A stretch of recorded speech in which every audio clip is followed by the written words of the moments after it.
The main boiler stood silent in the central heating complex. In the deeper parts of Playtime Co.'s factory, drowning the entire factory in cold misery. Most toys avoided this place, either because they preferred the coolness of the megastructure or because of the dangers buried in the ash. During the escape of Subject 1006, many employees sought refuge here. The old pipes, the twisting halls, and the loud boiler machines gave good cover. But the prototype was smarter, herding feral toys into the boiler like herds of guinea pigs fleeing from a predator. The slaughter went on for hours, and once the screaming had stopped, the prototype put its attention to other places. It was on this graveyard of the forgotten that you sought refuge like the employees did so many years ago. You didn't know what was after you. You just knew that they too were toys. Feral ones. Probably some abandoned side project for a cancelled toy. Either way, the heavy metal doors of the boiler rooms were now the only thing keeping you alive. As a toy yourself, you had a slightly easier time than humans, as at least the big ones left you alone as long as you did their bidding. You had seen what the big toys were capable of, and you wanted nothing to do with them. You were content with hiding. After all, you did look mostly human. At least your proportions were. There was some potential to go back up, with the right clothes and the removal of some of the paints on your skin. It should be possible. You were a Stacy Bright doll, based on one of Playtime Co.'s 80s cartoons, about the titular Stacy Bright. It was an educational show about a scientist, Stacy Bright, who has her brain switched out with a heavy metal singer by the name of Lucy Fireheart. And now, the two of them have to figure out how to properly play their roles until Stacy can reverse the process. At least that was the story of the cartoon. You had blonde, wavy hair, lightly tanned skin, and big blue glass eyes. Your body was covered in pink and blue glow paints to make you look more like an 80s rocker. And due to your small stature compared to other toys, the factory had become your personal hell. You could not have trusted the human employees, and you were a delicious snack for everyone and everything else. You weren't dressed to impress either. Your original clothes had to be discarded due to getting tattered over time, so it reverted to stitching plush toy fur samples together to make a colorful cloak that went down to your ankles. It was good to know that your memory loss and toyification didn't result in losing the ability to sew with a needle and thread. Otherwise, you'd be naked right now. You weren't entirely sure of the boiler rooms, if they were devoid of any danger. The amount of crusted blood and skeletons surely weren't making you optimistic. Though the silence of it all was convincing. Ferals usually grunted or snored really loudly, and the soft pitter-patter of your naked feet on the dusty ground echoed quite a bit and was the only sound you could hear.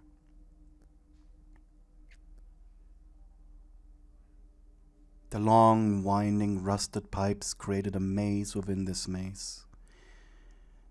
It was terrible, really. But thankfully, with the boilers being shut off, there was no heat coming from them. You were staring at a pile of bones when your feet suddenly stepped into something warm and wet. Gasping, you jumped back. It was blood, of course, a usual sight. But this blood was fresh. You gulped and gently touched it with your hand. It was thick, already mixing with the ashy dust. The puddle was quite big too. Absent-mindedly you swiped it off on your cloak before continuing now more cautiously. Blood meant death, meant company, meant there were other toys down here. If you were lucky, it was already dead. Still, if you had any hairs on your neck, they'd surely be standing up now. You breathed slowly out of your mouth as your heart was beating faster and faster. Every step you took could be your last. Half of your brain told you to leave, the other to keep going. You weren't sure if it was terminal curiosity.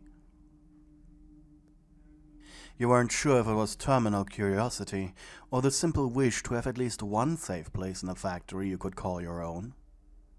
Maybe both. From the darkness ahead, however, you had the unmistakable noise of a grunting toy. Definitely one of the larger ones. Putting your hands over your mouth and nose, you hid under a large pipe. Soon the noise of soft dripping wetness approached you, and out of the darkness slowly walked a blue monstrosity.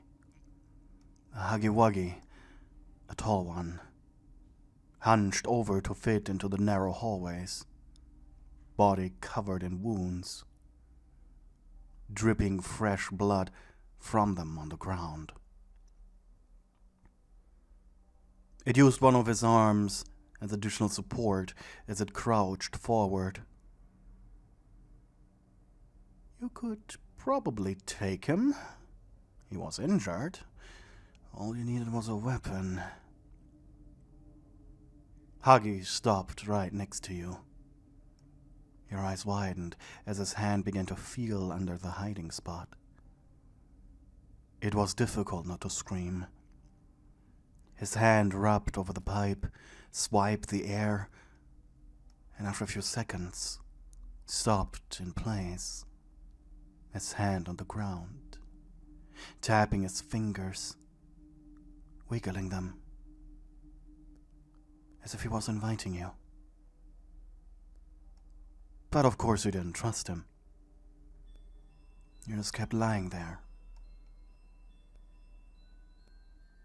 After a few moments of this, he pulled away, only for his head to appear through the opening. His eyes widened hungrily as he saw your cowering form, spittle dripping from his wide, open mouth. The two of you stared at each other expectantly. A grotesque growling erupting from the blue monster as it just stared at you. Huggy's eyes were moving up and down your cowering form. He was sizing you up, like he was trying to figure out if you were a human trespasser or a mere toy. That it was also more than likely he was sizing you up to kill you. It was in this moment of danger and horror that his eyes suddenly rolled back, and with a quiet thud, he fell forward. You being perplexed. And finally you exhaled. It seemed as if Huggy had succumbed to his wounds. Quietly you crawled out of your hiding spot, ready to just book it out of the boiler rooms, but just as you had reached the end of the hallway, you stopped and rolled your eyes, annoyed at yourself. Me and my helpful nature, this would be the end of me. You quietly complained to yourself as you turned around. Walking back to the passed-out giant. You crouched down next to Huggy, feeling your hands through his synthetic fur. He felt cold. Pressing your ear against him, you could hear a heartbeat, so he definitely was still alive. You reached around your back, pulling out the same sewing needle you had found months ago that you had made your clothes with. Hoping it'd stay passed out, you pulled out one of your hairs and threaded it through the needle. "Just stay dead for a bit, will ya?" you muttered as you mentally prepared yourself to sew his wounds shut. As far as you understood, you were all former humans, stuffed into toy shells, with some chemical keeping you alive, or something like that. You didn't really care, nor did you fully understood it. So an infection was probably the last thing he was worried about. Better have it swollen for a couple of days and be a little painful than dead, right? Though as you pushed the needle into his felt skin, Huggy's head shot up, and he unleashed a blood-curdling scream that almost made you run away immediately. The monster stared at you, his teeth wiggling as his lips were moving rapidly. You held up the needle with the thread, still connected to his wound. At first, Huggy didn't seem to understand what you were doing, but he was feeling too weak to do anything, which was probably good. He'd rip your head off. Huggy tried pushing himself up, but he fell forward, growling and grunting. Shrugging, you just continued your work.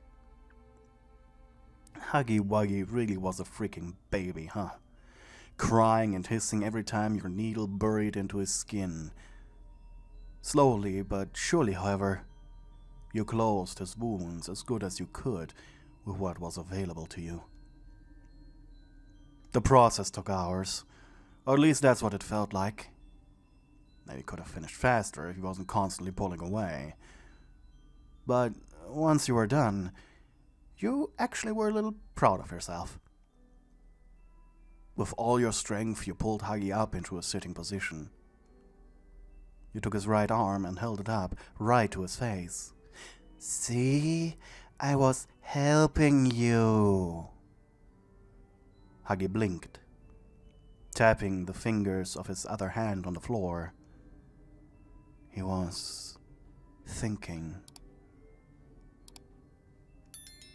You let go of Huggy and took a step aside. Well, you stuttered. "I did all I could. I don't know if you'll survive. But if you do, see ya?" The blue monster looked at you as you ran into the darkness, blinking slowly as the pitter-patter of your feet became quiet.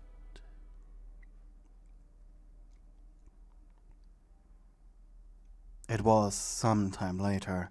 It was difficult to tell due to the building's abandonedness. Huggy was starved. The only upside to being a toy was that food was only needed when energy was actually being used up. He could just lie down like so many others did before him, and he'd survive like that for a long, long time. But that was an existence he didn't see as an option. Huggy had survived his wounds. That little doll helped him. He hasn't seen her since. The giant was slowly pushing himself through the vents of the factory. It was much safer travel than on the ground, and his soft plush made almost no sounds through the vents, if he tried. He looked through the various covers, searching for anything with a pulse to consume. He'd eat anything at this point. Until, from below, Huggy suddenly heard a ruckus erupt. He shuffled through the vents and through a cover. That was you. Yes. Your cloak was not dirty. A makeshift spear was in your hands. It was a simple iron pipe with a knife taped at one end. You were chasing after another toy, something green. A hoppy hopscotch. Delicious little treats. It screamed in fear as you were rushing after it. After your encounter with Huggy Wuggy, you had become more desperate. Not finding a safe place, constantly under threat by ferals and the big ones. And of course the prototype. You had seen it once. It had scared you for days. You wanted to be one of the toys who just lied down waiting for rescue of some kind, but they didn't let you. And by now you were sick of it. You were so tired. You weren't anywhere near feral yet, of course, but you were certainly playing with the thought. The constant stress and the hunger. You had stopped seeing smaller toys as victims, such as yourself, and the stupid bunny with its delicious peppermint smell, conjuring images of mint ice cream in your head. It was torture! You wanted to eat this critter at all costs. "Help me!" cried the bunny as you jumped over his scattered trash. Grabbing an empty boogie-board head, you chucked it at the bunny. "Ow!" It cried out as it fell forward, but it just kept running on all fours. Huggy grinned, him too now picking up the peppermint scent. Though Huggy was faster than you in his vent spot. But kindness can be rewarded with more kindness. With a kick of his mighty foot, he broke another vent cover, jumping down right into the bunny's path. Scared, it looked behind himself. There were you, frothing from your mouth, armed with a spear, and before him the towering Huggy Wuggy, evilly grinning at him. Taking his chances, Hoppy ran towards you, hopefully past you, already shouting with an smug grin, "Hands out with the big guy!" But quickly like a snake, your arm shot forward, grabbing him by the ears, as Huggy came closer.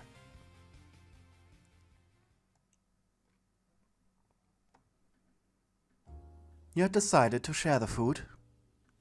The sickly sweet smell of burnt flesh came from a camping gas stove you had found in a janitorial closet a while ago.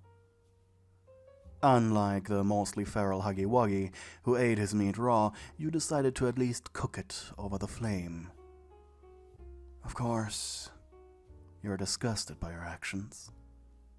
And for all you knew, that meat you were eating right now was technically human, as pepperminty as it smelled and tasted. Ugh, I'd kill again for some salt. Occasionally you eyed Huggy as he was eating.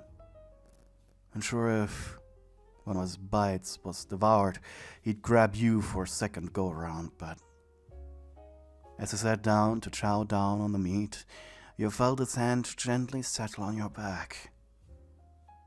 It was hard to suppress the urge to roll forward and run. You felt his hand move circles on your back, making you gasp. Slowly you turned your head and looked at him. Huggy tilted his head. He noticed that one of your eyes was now missing.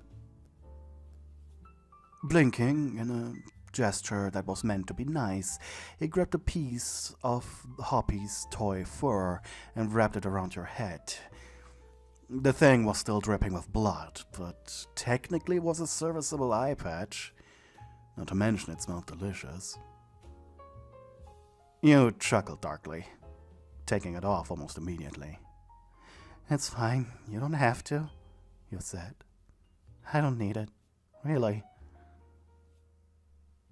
The blue monster blinked, watching you rub away the blood that was now coating your face. Don't get me wrong, I appreciate the gesture," he muttered loud enough for him to hear.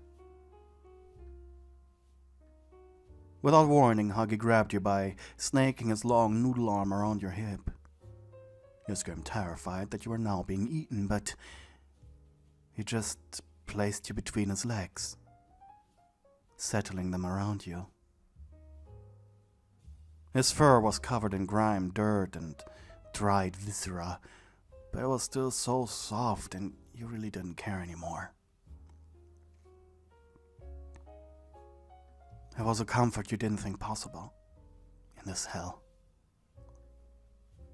Your heartbeat, for the first time since a long time, was slowly, gently going down. Your breath becoming calm. You felt as if you could drift off to sleep at any moment. And that's when you felt his hand on your head, rubbing over your hair. You blinked, shivering lightly. A different feeling now bubbling up inside you.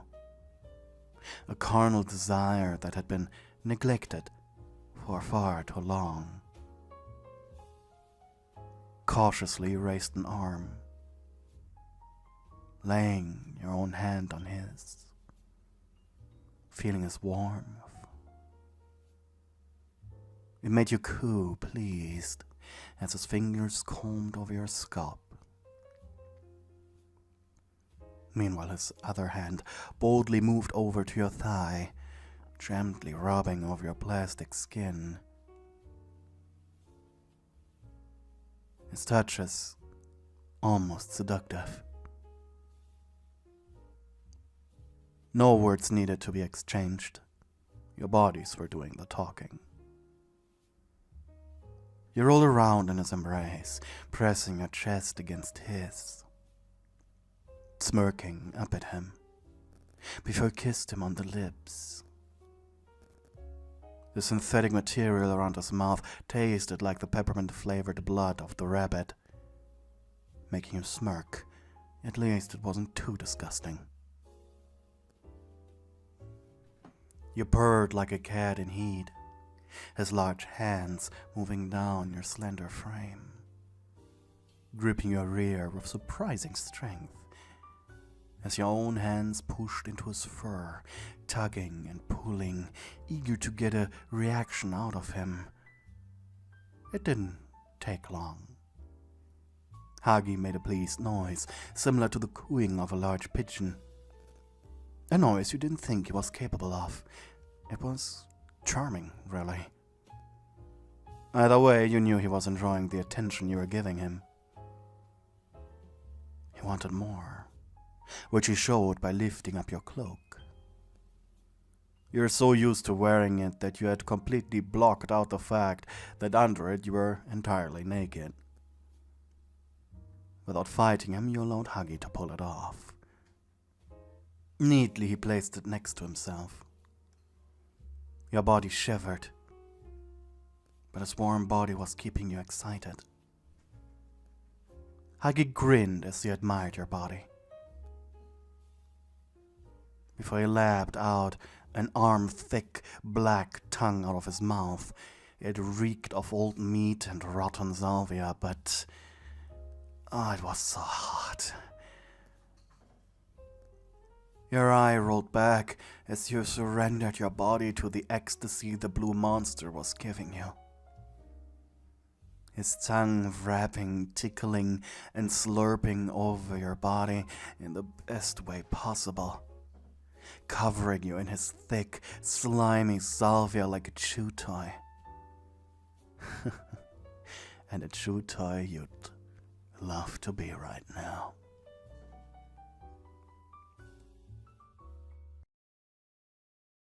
Thank you to the people who are supporting me on Ko-fi. You guys are keeping me alive.